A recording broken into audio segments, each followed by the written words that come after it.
Okay, I want to talk tech and politics. We're joined right now on set by Joe Lonsdale, Palantir's co-founder and 8 VC founding partner. There's about 100 things that we could talk about. I actually want to start here. This is where I'm going to start, but there's 100 places we're going to go. A lot of the tech leaders are going to the White House today to meet with the president later. The president has taken a very somewhat aggressive approach as it relates to taking stakes in businesses, Intel, taking potentially revenue from an NVIDIA or an AMD. And I'm curious how you, as historically a conservative to some degree or libertarian, thinks about that. Yeah, you know, what he did, I guess, with Intel is there was a CHIPS Act that was giving him a lot of money, had a lot of strings attached. Some of the strings didn't make sense. And giving him money anyway, why not take a stake? It is very weird, of course, for the government to be taking a stake in something. It's also a little bit weird for me for the government to be, giving $9 billion to a company, too. It's cronyism in some form, right? So as someone who's very concerned with liberty, if the government's giving money anyway, maybe it should get a better deal. It's not totally unreasonable. It's cronyism with a capital C when you give it to them. It's cronyism with a small c if you get a stake in the company, right? It feels that's my instinct. It's just less. That's what I've been saying. It's less bad. That's my impression. Right. Yeah. And do you see this, though? I mean, he's talked about how this is the beginning of something, meaning this is not the end state, that he would like to the extent that the U.S. government could buy either other stakes or get other stakes, that he would like to do that. What do you think of that? Well, the government should not be a controlling shareholder in any of our important companies. Should it be a 10% shareholder and quiet and not? If people are getting money from the government to do something, which in this case is clearly a national strategic goal, national security goal, and strategic, it makes sense to at least get something back for it for the taxpayers, and maybe they sell it over time. They probably shouldn't be involved in governance, but it makes sense if you're giving money for national security to companies to get something.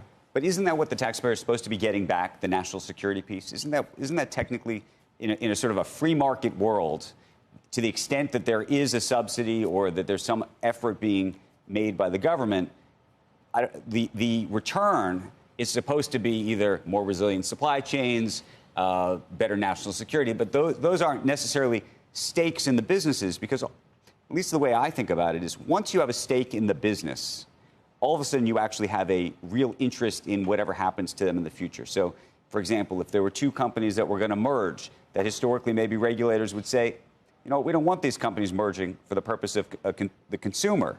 But all of a sudden you actually have a stake in the business. Maybe now actually the merger makes more sense. There's a million examples. Right. We can go down the line of once when the government, even if they're a non-voting member, but if they have a direct interest in the business, it fundamentally shifts. You don't want it to fail suddenly. But it may be that the government, by the way, has to think about who are they going to use as their supplier.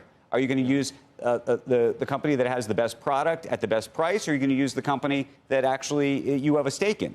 No, and listen, Fannie Mae and Freddie Mac and others have taken stakes in other ways. The Fed's taking stakes in bonds. I think it's very uncomfortable for me to have the government buying things. I think the goal should be, it's a failure when the government has to help and buy into something. But if it's giving it money anyway to temporarily take a stake, maybe to take the money back as soon as possible, get out of it, as you say, there's good reasons why you don't want it involved. But there's no reasons not to take something if you're going to spend it for national security. But his whole playbook is not conservative or liberal. I don't know what it is. It's like around and around. It's a whole new. I mean, all the populist stuff that's there. Joe, and tariffs were never. Well, so that's what I was going to go next. Let's talk tariffs. Where do you land on what's happening here?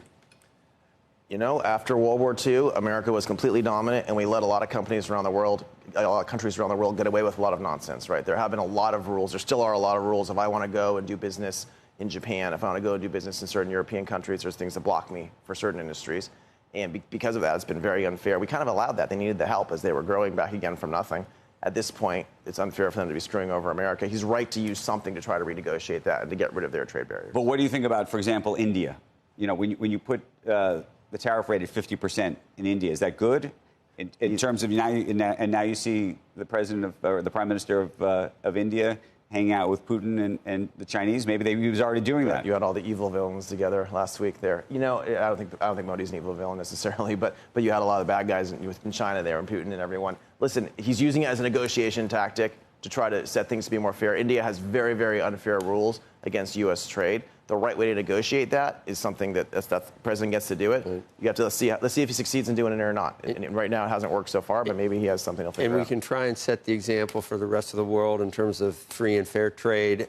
you only do it. You can only get screwed for so long, right? I mean, that's the point, and you have to use some kind of tools to negotiate. it's nice to be the world, the leader of the world, and all these things. But if it says that you don't have these tools that you are now implementing. Right. I mean, some people think the it's Supreme illegal. Court could. I mean, the late 70s seemed to give the president this power with the law that we put in place. The lower courts are Hasn't trying really to been stop used it. for tariffs, more It hasn't been used as for it, much, but this is something we're going to find out from the Supreme Court, obviously. So obviously they have the right to stop it if they decide. Right.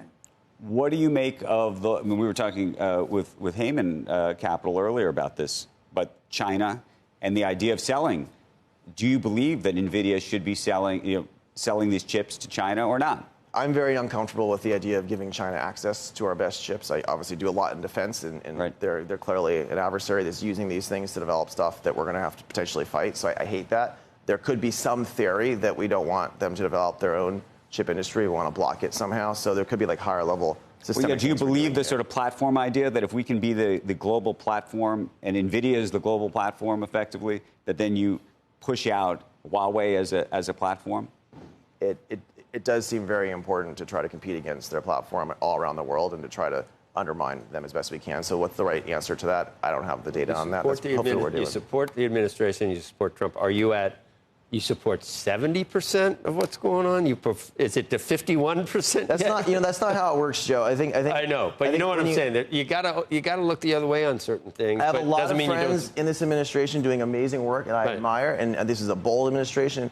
I love how we just struck the Venezuela cartels. It's something I've wanted to do for years. And it doesn't mean I have to agree with everything they do. It doesn't mean that I'm in the know on everything they do. I don't know what the strategy is for everything. And some of that you could be wrong on certain things that you're against, and it might actually end up.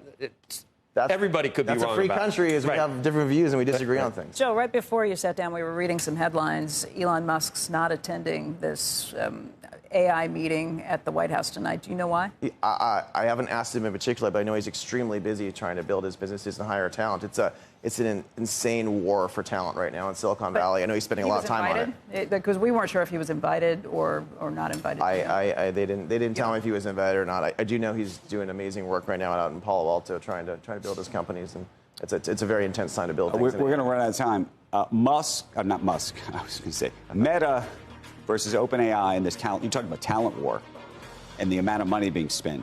Who wins that? And do you think that some of these big paydays are actually going to work out in favor of the company buying them? The way we built Palantir and Adipar and my companies is we actually had lower than average salaries and high upsides. So like everyone who I convinced to come work with me at Palantir, and it was really hard to convince them sometimes, like there's thousands of multimillionaires now because they had the upside. And I think they also worked harder because of that. I'm very skeptical of these like $100 million cash to come to my company. It's not how tech's worked in the past, so we'll see if it works now. But I think it's going to be the new companies where everyone owns them that's actually going to beat all of these guys.